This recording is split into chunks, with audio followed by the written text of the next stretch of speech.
दुख इस बात का नहीं कि मैं दुख में हूँ, दुख इस बात का है कि तुम क्यों सुख में हो। अस्सलाम वालेकुम व्यूअर्स, मैं हूँ शर्मीन अली और आज का टॉपिक बहुत अहमियत वाला है क्योंकि आज हर शख्स खुश रहना चाहता है। इसलिए वो ख़ानदान बनाता है, नौकरी करता है और दर दर की ठोकरें खाता है। औलाद की खुशी, घर बार की खुशी, अच्छी गाड़ी की खुशी। लेकिन पता नहीं क्या मसला है कि बाद में आने वाली हमें सारी खुशियाँ आहिस्ता आहिस्ता फीकी लगने लग जाती हैं।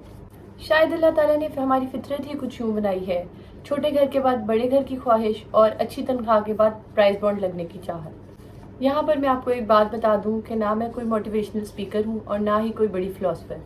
मैं सिर्फ अपनी ये बात उन बहनों तक पहुँचाना चाहती हूँ जो ज़्यादा खुश नहीं रहती अपनी ज़िंदगियों में।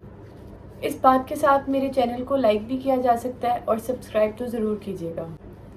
मैं अक्सर लोगों के मुंह से ये सवाल सुनती हूँ कि आखिर खुश कैसे रहा जा सकता है, तो आइए मैं इस चीज़ का आपको जवाब दूँ। इस दुनिया में कोई शख्स नहीं जो मुस्तकिल खुश रह सकता है। हमें खुशियाँ पोर्शंस में मिलती हैं, बल्कि छोटे छोटे हिस्सों में, और हमें खुशियों को अब्जॉर्ब भी, वसूल भी छोटे छोटे हिस्सों में ही करना चाहिए। क्योंकि अगर हम ज़्यादा खुशी बाज़ औक़ात हमें गुमराह कर देती है या बहुत ही मगरूर कर देती है। मैं कोई किताबों में लिखी पढ़ी बातें आपसे नहीं कह रही, दरअसल मैं भी किसी तजर्बे से गुजरी हूँ और वही आपसे शेयर करने आई हूँ। हर बंदा जॉइंट फैमिली सिस्टम में उलझाव का शिकार है, और स्पेशली लड़कियाँ, क्योंकि हस्बैंड्स तो उसी ख़ानदान और उसी फैमिली का हिस्सा होते हैं, किसी ना किसी तरीके करके वो एडजस्ट हो जाते हैं। लेकिन लड़कियाँ अपने माँ बाप का घर छोड़ कर आती हैं और उनको उस माहौल में एडजस्ट करने का थोड़ा टाइम लगता है, थोड़ी मुश्किल पेश आती है। ऊपर से रोज़गार और महंगाई की टेंशन और घर में ना ख़त्म होने वाली कहानियाँ, और फिर इन्हीं टेंशन से पैदा होने वाला डिप्रेशन और एंग्जाइटी। मेरा ख्याल है कि हम बैठकर तमाम इन चीज़ों पर मिलकर तहकीकी जायज़ा कर लें कि खुशी किस चीज़ का नाम है, तो हमें पता चलेगा कि हमारी खोपड़ी के अंदर दिमाग की कुछ ख़ास हालात हैं, खुशी और गम।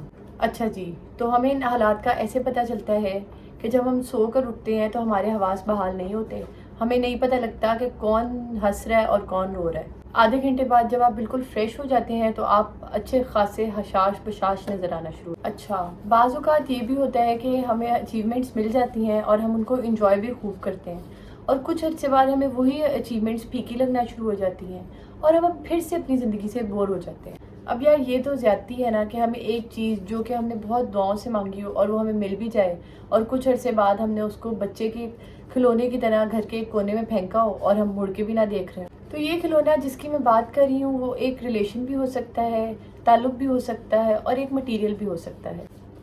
अगर ईमानदारी से देखा जाए तो यहाँ हम खुद ही गलत होते हैं। फिर किसी दूसरे के कंधे पे सर रख के रोने की वजह।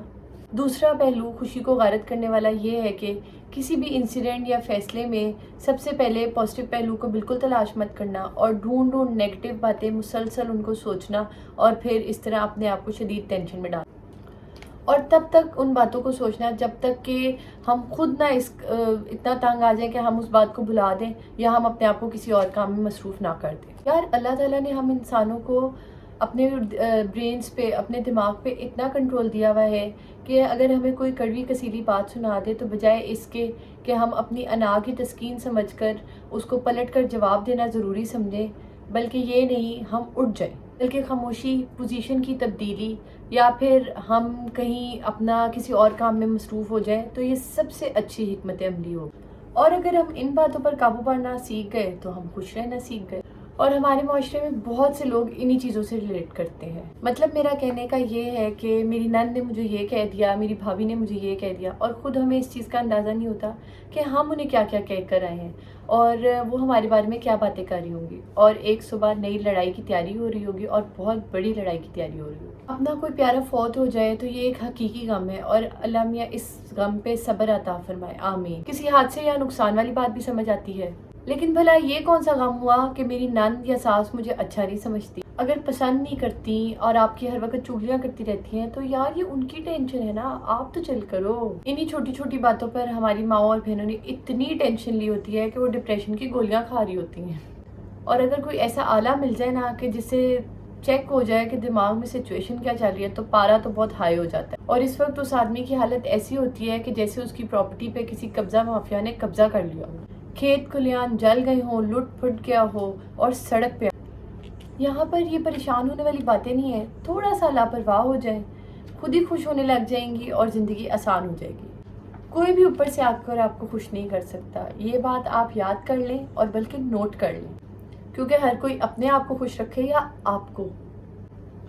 तो जिस तरह आप छोटी छोटी टेंशनें लेकर अपने आप को डिप्रेशन का शिकार कर लेते हैं, उसी तरह छोटी छोटी खुशियाँ इकट्ठी कर कर अपने आप को हंसता बसता इंसान बनाएं, क्योंकि आपके रवैयों का असर आपके ख़ानदान पर, आपके कामकाज पर और आपकी शक्ल सूरत पर और हर चीज़ पे नुमाया नज़र आने लगता है। ज़िंदगी बहुत खूबसूरत हो जाएगी। सो ये था मेरा खुश रहने के हवाले से देसी सा टोटका। तफसील में जाएं तो बातें बहुत हैं, तो अगर आपका कोई सवाल हो तो कमेंट सेक्शन में ज़रूर लिखिएगा।